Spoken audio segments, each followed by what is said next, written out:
All right, welcome back to the channel. So in this video, we're going to talk about Errol Spence and Manny Pacquiao, and specifically what boxing trainers have to say about the fight and who will win it. Let's do that in this video.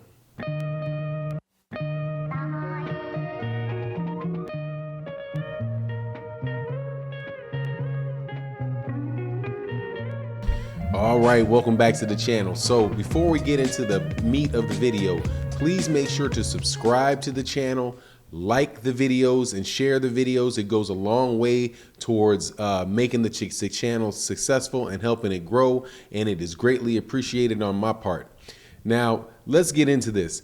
Manny Pacquiao is going to be fighting Errol Spence Jr. As you know, Manny Pacquiao is basically a Hall of Fame fighter already, a legendary fighter who has a lot of, has done a lot of really incredible things in the sport of boxing. The thing that really stands out to me the most about Manny Pacquiao, though, is that he has been a champion in 4 different decades. The 90s, he won his first titles in the late 1990s. He held titles from 2000 into 2010.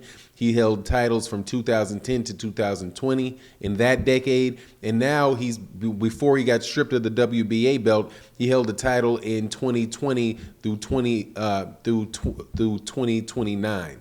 So that tells you what type of fighter he is. You cannot be competitive at a world-class level for that long if you are not a tremendously skilled fighter. And on top of that, and specifically in Manny Pacquiao's case, because this is going to come in to play in this conversation, a tremendously skilled and a tremendous athlete, right? So, and then now he's going to be fighting Errol Spence Jr., who's one of the best fighters in the world today. ESPN, I do believe, has him somewhere like in his top number 4 or number 5 in their top 10 pound for pound. Ring Magazine has him listed as the ring. I do believe that he's the number 1 welterweight in the world based on how Ring rates, and I think they may even have their pound for pound list. You know, he's in that. So basically, you have a guy in Manny Pacquiao who's an established veteran, a legendary fighter who's done things like beat Keith Thurman, a former undefeated fighter, for the WBA title. And now Keith Thurman was coming off of a 2-year layoff, but still, even in order to do that, it just tells you what kind of level of fighter he is.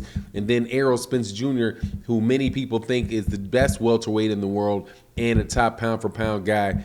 So we get to see both these guys fight, and predictably, you're having the betting of it started off where most people are going to think that Errol Spence Jr. is going to win the fight, and because of Errol Spence Jr.'s youth, and because of his size, and because of Manny Pacquiao's age. You would say, he's 42, pushing on 43 years old, fighting a 30-year-old guy in his prime, an excellent guy. So many people when it started off, were given a lot of the advantages to Errol Spence Jr.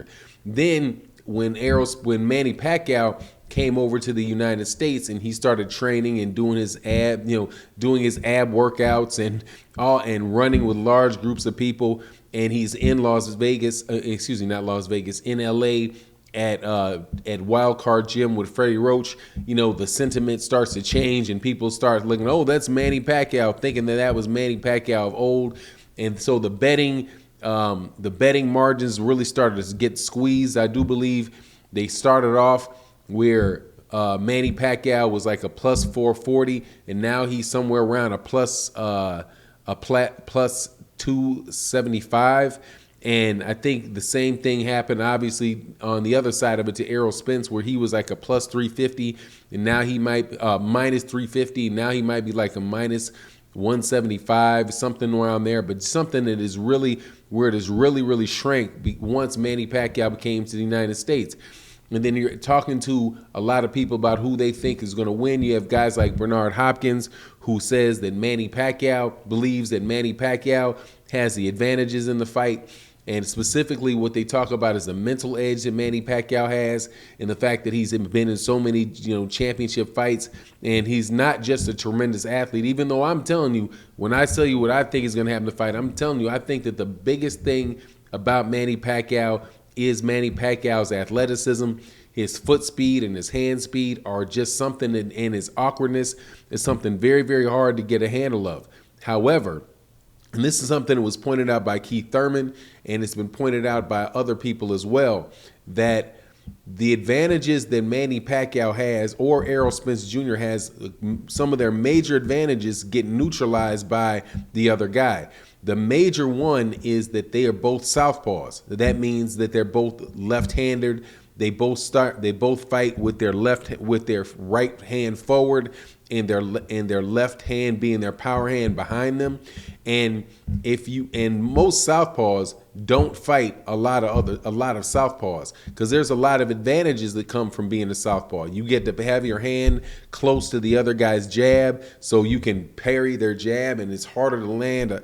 It's harder for an orthodox fighter to land a really firm jab on a southpaw, because the hand is in front of the hand. You know, there's some fighters like Kell Brook, that Errol Spence Jr., that is good at coming over the top of the jab, but typically that's going to be if a guy is a taller guy, they could kind of bat it down or come over the top of it, right?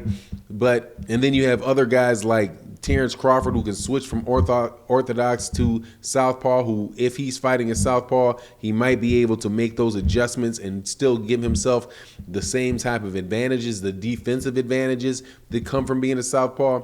But Manny Pacquiao does not switch, and Manny Pacquiao is not a big guy. So I think what's going to happen, or what Keith Thurman was talking about, is that because these things neutralize, you're going to find that the more fundamentally sound of the two fighters will have the advantage, because now it basically is an orthodox on orthodox matchup, where you don't have a right hand fighter and a left-handed fighter.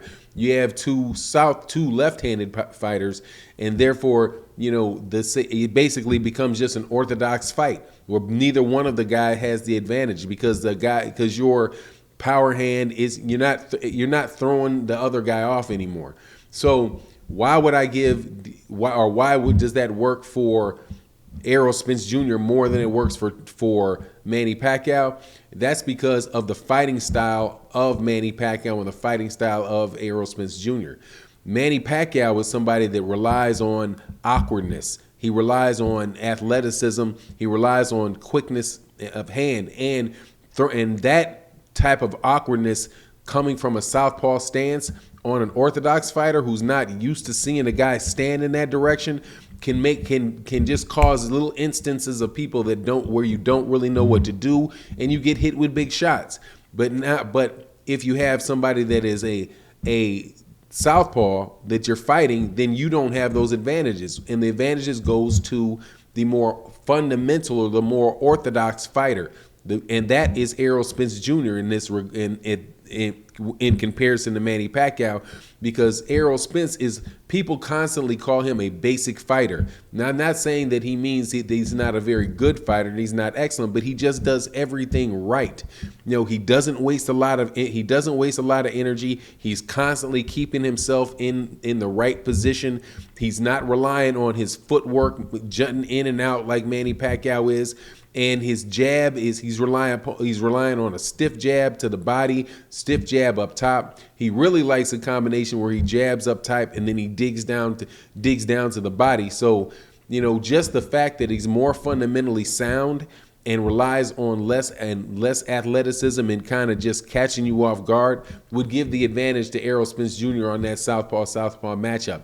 Now, when you take that and you add to it the fact that Errol Spence Jr. is so much taller and so much longer and so much bigger than Manny Pacquiao, and he's a fresher and clearly a younger fighter, that's why they would give the advantage to people like Keith Thurman give the advantage to Errol Spence Jr. in that fight.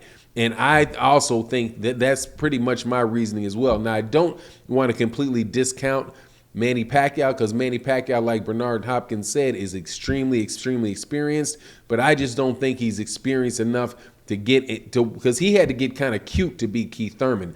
And Keith Thurman is somebody that moves a lot. He's not somebody that is really in your face, putting a lot of pressure on you. So anyway, that's my take on the matter. You let me know yours. And again, thank you so much for coming to the channel. Please remember to subscribe, hit the like button, and share the videos, as it does help the channel grow and it's much appreciated. With that, I'm out. Peace.